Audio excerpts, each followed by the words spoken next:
Kaixo, ongi etorria. Kono enborra sortzen da gu dugunean kono bat, zatitzen dugunean edo kentzen dugunean goiko zatia, gelditzen zaiguna. Eta ze gelditzen zaigu? Gelditzen zaigu behan zirkulo bat, goian beste zirkulo txikiago bat eta alboko azalera. Hemen ikusten den bezala. Goazen kalkulatzea kono enborra honen azalera. Eta nola kalkulatzen da? Lehenengo egin baduna da, garapen laua.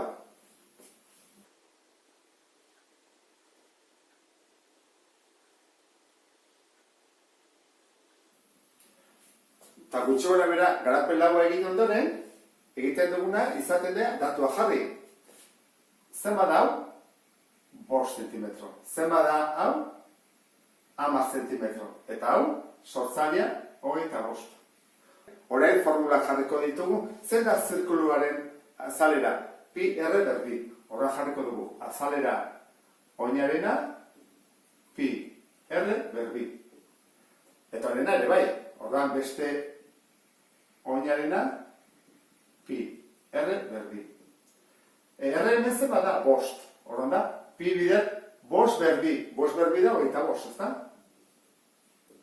Eta hemen, 10.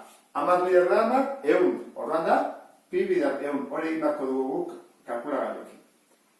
Kono baten alboko azalera sektore bat da, eta erabiltzen da pi rg. Hemen, zatituta dagoenean, bi R atatzen zaizkigu, goikoa eta bekoa. Orduan, erabiliko dugun formula ez da izango da horrela pi eta bi R ditugulako R gehi R lehena. Horra hori jarriko dut. Pi, R gehi R lehena, G. Hori zenba da? Pi da. Pi, bi R-ak zenba dira? 5 eta 10. 5 eta 10, 15. Eta sortzailea, 25. Horran hau dena, kalkulagailuan sartuko dut.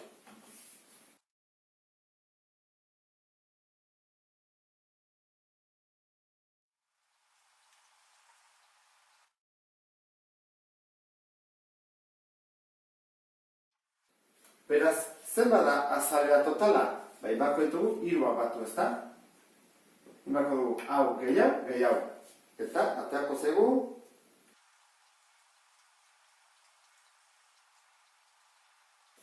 bila, 500 irrogetamar,8 zentimetro karatu.